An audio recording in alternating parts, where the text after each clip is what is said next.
특별 새벽 기도회 8일 전에 시작했는데 오늘 이제 마지막 날이 되었습니다. 이번 특별 새벽 기도회 때 대전제는 이것이었습니다.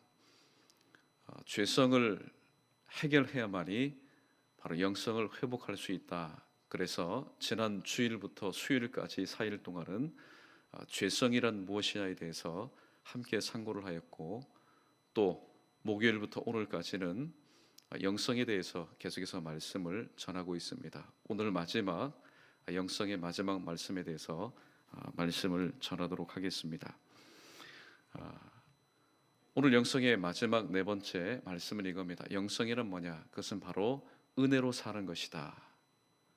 찬송가에도 나왔고 또 장로님도 계속해서 언급하였는데, 은혜로 사는 것이 바로 영성의 바로 마지막 최종 단계다라고 말할 수 있습니다.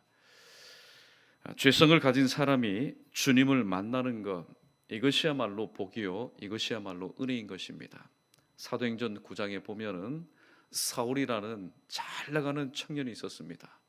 그러나 하나님 보실 때는 마치 고삐 풀린 망아지처럼 날뛰는 한 청년이 있었습니다.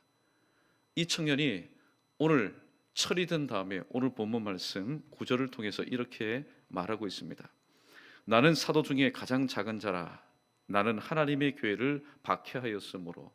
지난 과거에 자신의 삶을 이렇게 고백하고 있습니다.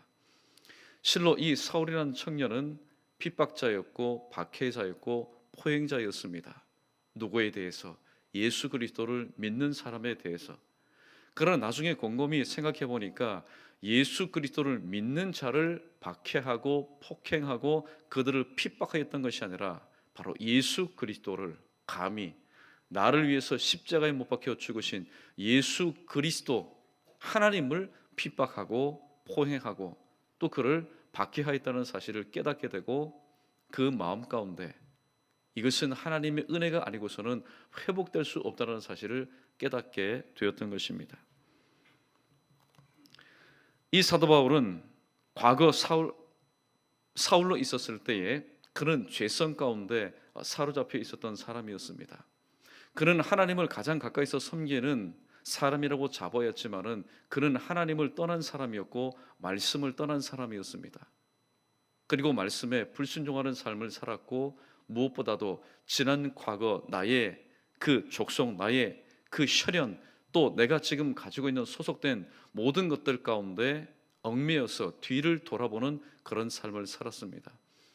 예수 그리스도를 만나기 이전에 사도 바울의 삶을 한마디로 요약하자면은 그의 죄성은 무엇이었습니까? 내가 주인 되는 삶이었습니다.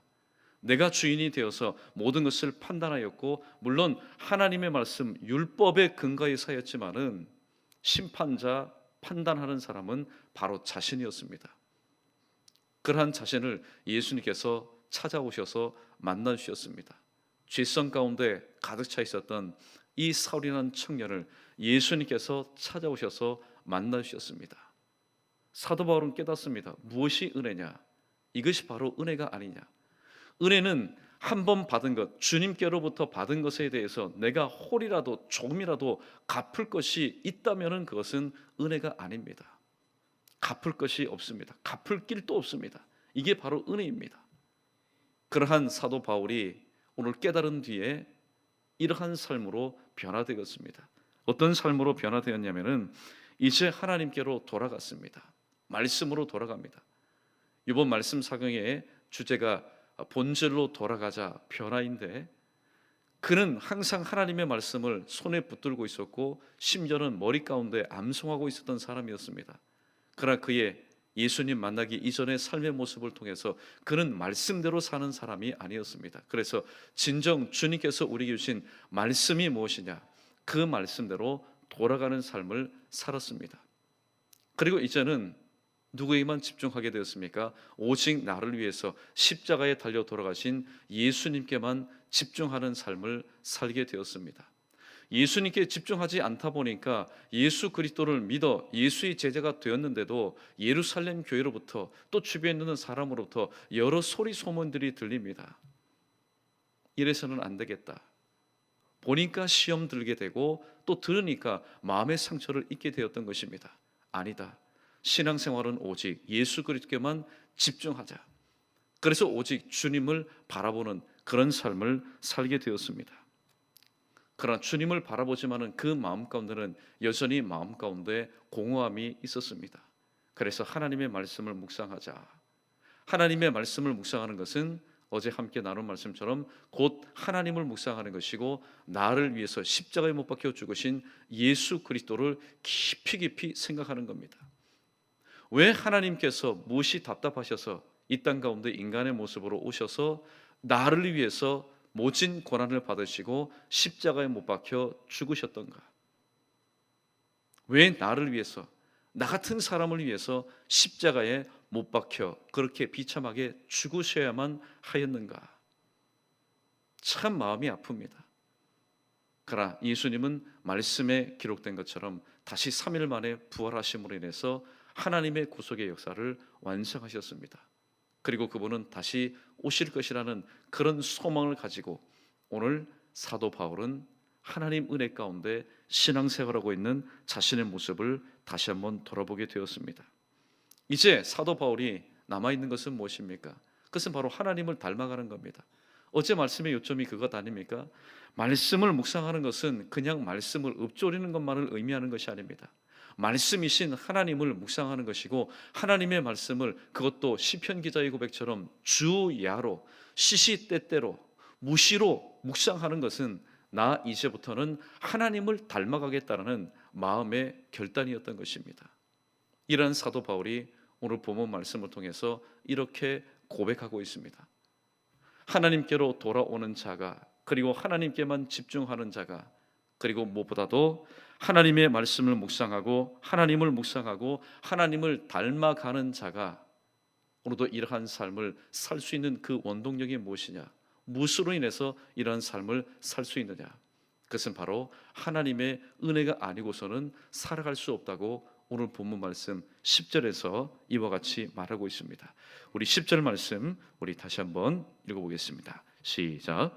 그러나 내가 나된 것은 하나님의 은혜로 된 것이니 내게 주신 그의 은혜가 헛되지 아니하여 내가 모든 사도보다 더 많이 수고하였으나 내가 한 것이 아니요 오직 나와 함께 하신 하나님의 은혜로라. 아멘. 오늘 이 말씀을 염두에 두시고, 그러면 하나님께서 오늘 또 내게 은혜라는 것을 주셨는데, 은혜를 덧입혀 주셨는데, 정수리부터 발끝까지 나의 지난 과거의 모든 죄성을 완전히 덮을 만한 그런 충분하고도 넉넉한 은혜를 주셨는데, 은혜를 주신 목적이 뭐냐? 그것을 우리가 알아야 됩니다. 오늘도 하나님께서 내게 물질을 주셨습니까? 건강을 주셨습니까? 달란트를 주셨습니까? 시간을 주셨습니까? 그 주신 목적을 우리가 알지 못하면은 선용을 할 수가 없습니다. 주신 목적을 알지 못하면은 마치 누가복음 15장에 등장하는 둘째 아들처럼 선용이 아니라 악용할 수밖에 없는 것입니다. 오히려 받지 않은 것이 더 나을 수 있습니다.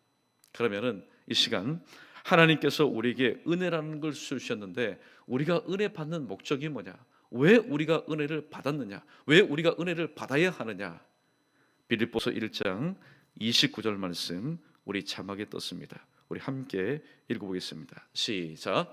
그리스도를 위하여 너희에게 은혜를 주신 것은 다만 그를 믿을 뿐 아니라 또한 그를 위하여 고난도 받게 하려 하심이라. 아멘.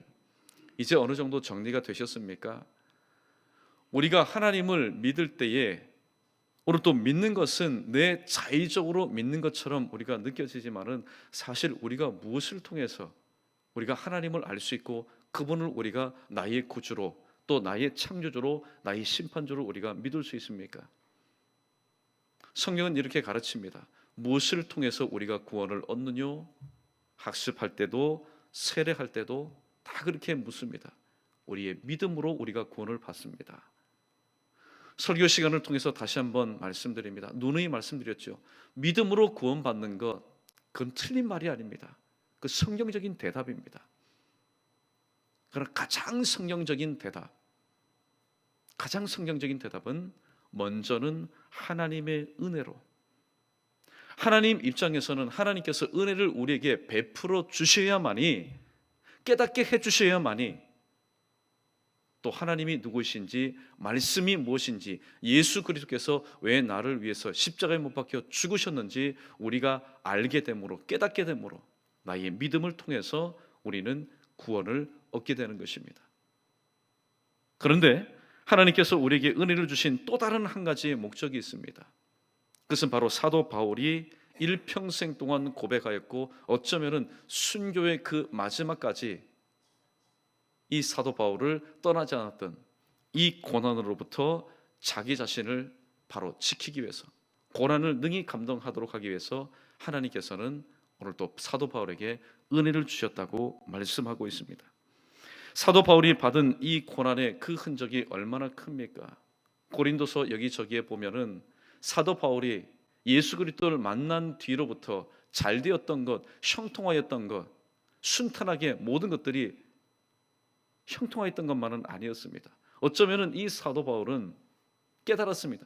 예수 그리스도를 만난 뒤에 하나님께서 부르시는 순간까지 사도 바울의 모든 일상생활은 앞을 바라봐도 고난입니다. 뒤를 바라봐도 고난입니다. 옆을 바라봐도 위아래 심지어 내 안에도 항상 고난으로 채워진 그런 삶을 살았습니다. 그래서 사도 바울이 이런 말을 남기지 않았습니까? 나를 좀 가만히 두어라. 나를 이제 좀 가만히 두어라. 내가 내 몸에 예수 그리스도의 흔적, 스티그마를 내가 남겼다라고 고백하기까지 이 사도 바울은 고난으로 충만한 사람이었습니다. 세상에 예수 그리스도를 믿으면서 다른 것으로 충만해도 사실 인간의 욕심이 끊임없지 않습니까? 은혜로 충만하고 말씀으로 충만하고 하나님의 복으로 충만해도 사실 사람들이 불평 원망하기 쉬운 그런 삶을 살아갑니다. 그런데 다른 것으로 충만한 것이 아니라 고난으로 충만하여서 육체도 피곤하고 아프고 정신도 스트레스를 받고 또 영적으로도 오공고한 사람이로다 죄와 싸워야 되는 그런 삶 가운데 오늘 사도 바울은 그러나 이것을 끝까지 온전히 감당할 수 있었습니다. 사도 바울은 우리와 똑같은 성정을 가진 사람입니다. 어쩌면은 우리보다 더 혈기가 있는 사람일 수도 있고 우리보다 더 감정적으로 연약한 사람일 수도 있습니다. 그러나 그 조그마한 체구에 일평생 동안 앞이 잘 보이지 않는 안질로 인해서 어려움을 당했던 이 사도 바울이 오늘 또 그 고난을, 그 엄청난 고난을 끝까지 완수하면서 주님께서 허락하신 그 사명을 죽기까지 온전히 달성할 수 있었던 그 원동력은 무엇이었습니까? 오늘 사도 바울이 말한 것처럼 그것은 바로 하나님의 은혜였습니다. 빌립보서 4장 13절 말씀 잘 아는 말씀 아닙니까? 내게 능력 주시는 자 안에서 내가 모든 것을 할 수 있다. 어떤 능력입니까? 고난을 능히 감당할 수 있는 그런 능력을 내게 주시는 주님 안에서 내가 모든 것을 지금까지 잘 감당할 수 있었다고 이야기하고 있습니다. 사랑하는 성도 여러분, 오늘 말씀을 정리합니다. 오늘 죄성을 우리가 발견하고 해결해야만이 영성의 회복을 우리는 차지할 수 있습니다. 그 영성의 회복의 그 원동력은 무엇이었습니까? 우리가 하나님께로 돌아오는 것, 또 하나님께로 집중할 수 있는 것, 그리고 말씀을 묵상하고 하나님을 묵상하고 그리고 하나님을 닮아가는 것. 그냥 가르쳤다고 해서 우리가 배웠다고 해서 자동적으로 진행되는 것 여러분 아닙니다. 그렇게 오해해서는 안 됩니다. 신앙생활 이제부터 내가 예수님 믿어야지, 이제부터 내가 예배 잘 드려야지, 이제부터 기도의 자리에서 하나님 앞에 고해야지, 이제부터 내가 헌신해야지, 내가 결단한다고 해서 되는 것이 신앙생활이 아니기 때문입니다. 어떤 사람은 신앙생활이 참 힘듭니다. 똑같은 한 단어이지만은 짐처럼 여겨질 수가 있습니다. 그러니까 신앙생활하면서도 항상 불평하고 원망하며 투덜거리는 그런 삶을 살아갑니다. 그러나 어떤 사람은 불평하고 원망하고 그 자리를 떠날 수밖에 없는 환경 가운데 있지만은 오히려 그것을 즐기면서 신앙생활합니다. 누가 봐도 건강을 해치는 것 같습니다. 그래서 심신이 필요한 가운데 있지만은 오히려 그 사역을 감당함으로 인해서 마음 가운데 기쁨이 있고 보람이 있는 것, 그리고 열매를 풍성하게 맺는 것. 그래서 신앙생활이 짐이 아니라 힘이 되는 삶을 사는 것. 그 원동력이 과연 무엇이냐? 그것은 바로 사도 바울이 오늘 우리에게 마지막 말하는 것처럼 바로 하나님의 은혜로 사는 바로 영성이 그의 삶 가운데 충만하기 때문에 이 모든 것이 가능하다고 말하고 있습니다. 이번 말씀 상행의 주제가 본질로 돌아가자 변화인데, 여러분은 그 변화 어디에다가 누구에다가 초점을 맞추어서 또 기도로 준비하고 있습니까? 오늘 말씀 들은 사람, 내 앞에 있는 사람이 변화해야 되지, 목사가 변화돼야 되지, 또 장로님이 변화돼야 되지, 권사님이, 안수 집사님이, 직분자가 변화돼야 되지. 여러분 만약에 그런 마음을 가지고 말씀 상에 참여한다면 은혜 되지 않을 겁니다. 우리 오늘 마지막 시간 우리 결단하면서 이렇게 크게 한번 따라해 보겠습니다. 이번 말씀 상행을 통하여서 내가 변화되어야지. 나를 변화시켜 주옵소서. 주님께서 너무나 기뻐하실 겁니다. 맞다. 연희교회 2017년도 하반기 말씀 사경에 내가 최상태 목사라는 나의 종을 너에게 보내어서 하고자 하는 말이 바로 이거다. 말씀을 들은 바로 내 자신이 변화되는 것. 이것이 바로 오늘부터 시작되는 바로 하나님의 귀한 말씀 사경에 바로 주님께서 오늘 우리에게 주시는 핵심적인 메시지임을 다시 한번 기억하시고, 내가 변화되기 위해서는 어떻게 해야 되겠느냐. 내가 주인 삼았던 모든 것들 큼지막하게 지난 과거에 내가 죄성으로 살았던 주인 되었던 모든 것을 다 내려놓고 이제는 저는 종입니다. 이제는 저는 주님의 은혜가 아니고서는 감당할 수 없는 청직입니다. 모든 것을 주님께 맡겨드려 내가 변화되는, 내가 변화받는 그런 귀한 말씀 성행위로 하나님 앞에 영광 올려드릴 수 있는 우리 모두 되기를 주님의 이름으로 간절히 축원합니다.